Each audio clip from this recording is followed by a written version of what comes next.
नमस्कार। आज हम बात कर रहे हैं 2025 की एक काफी चर्चित एनिमेटेड फिल्म महाअवतार नरसिंह के बारे में। हाँ, नमस्कार।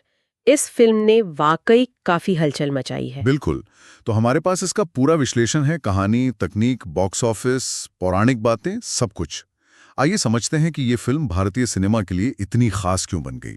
कुछ पहलू तो बहुत ही दिलचस्प हैं। सही कहा। और ये सिर्फ एक फिल्म नहीं है, जैसा आपने कहा, ये एक बहुत बड़ी एक यूनिवर्स की शुरुआत है।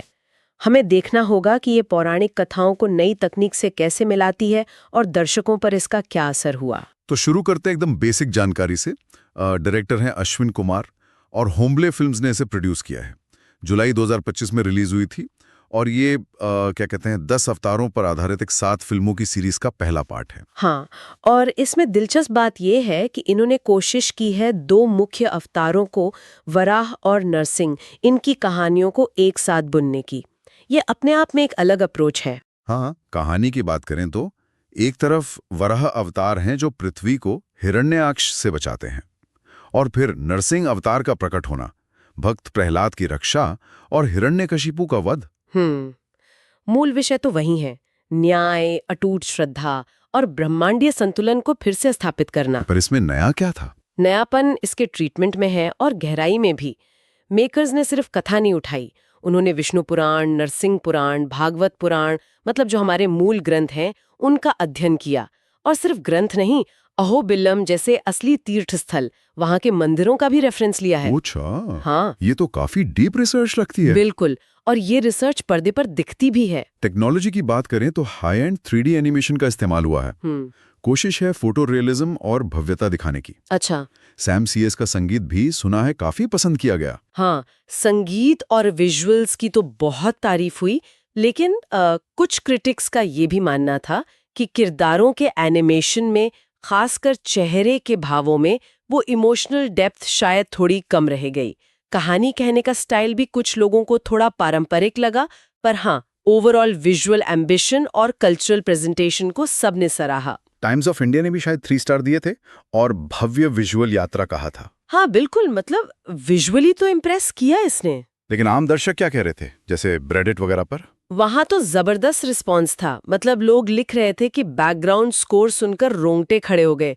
एक यूजर ने लिखा था कि उसे वराह अवतार का फाइटिंग सीन सबसे अच्छा लगा, बहुत पावरफुल था। अच्छा, तो दर्शकों से तो इसे थम्स अप मिला। और ये पसंद सिर्फ बातों में नहीं, बॉक्स ऑफिस कलेक्शन में भी दिखी। सोचिए, करीब 20 करोड़ के बजट पे बनी ये फिल्म भारत में ही इसने 33-34 दिनों में 234 से 240 करोड़ कमा लिए। बाप रे, 240 करोड़, ये तो बहुत बड़ा नंबर है। हाँ, और ये हिंदी फिल्मों की टॉप ग्रोसर्स में शामिल हो गई।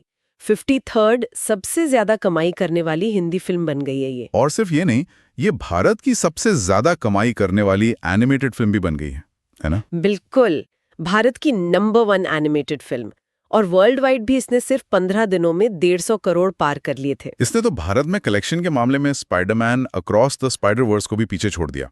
ये तो कमाल ही है। हाँ, ये एनिमेशन के लिहाज से एक बहुत बड़ी कामयाबी है भारत के लिए। अगर पुरानी नरसिंह या प्रहलाद फिल्मों से तुलना करें, जैसे 1949 वाली नरसिंह अवतार थी या और भी भक्त प्रहलाद नाम से बनी। हाँ, वो फिल्में अपनी जगह महत्वपूर्ण थीं, लेकिन ये वाली फिल्म स्केल में, टेक्नोलॉजी में और इसके पीछे जो विजन है, उसमें बिल्कुल अलग है। वो एक अलग दौर था, ये बिल्कुल नया अंदाज है। और हाँ, वो सनी देओल वाली 1991 की नरसिम्हा का इससे कोई लेना देना नहीं। वो तो एक एक्शन फिल्म थी। ये अपनी सांस्कृतिक जड़ों से जुड़े होने की बात, कई दर्शकों ने कहा कि उन्हें इसे देखकर असली सनातन धर्म का अनुभव हुआ। ये एक बड़ी बात है। हाँ, ये कनेक्शन महत्वपूर्ण है।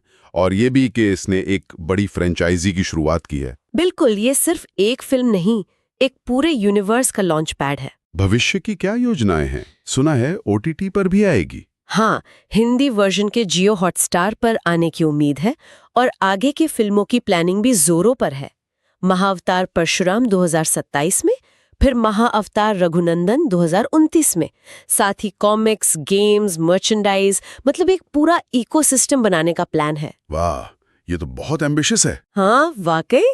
तो संक्षेप में कहें तो महाअवतार नरसिंह सिर्फ एक हिट एनिमेटेड फिल्म नहीं है, ये पौराणिक कथा, मॉडर्न टेक्नोलॉजी और जबरदस्त बिजनेस सक्सेस का एक पावरफुल कॉम्बिनेशन है। इसने भारतीय सिनेमा में खासकर एनिमेशन में एक नया चैप्टर शुरू किया है। बिल्कुल सही कहा।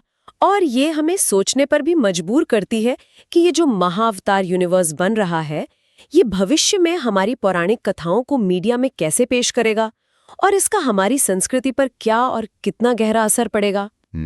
ये एक बड़ा सवाल है। हाँ, इस पर जरूर सोचना चाहिए।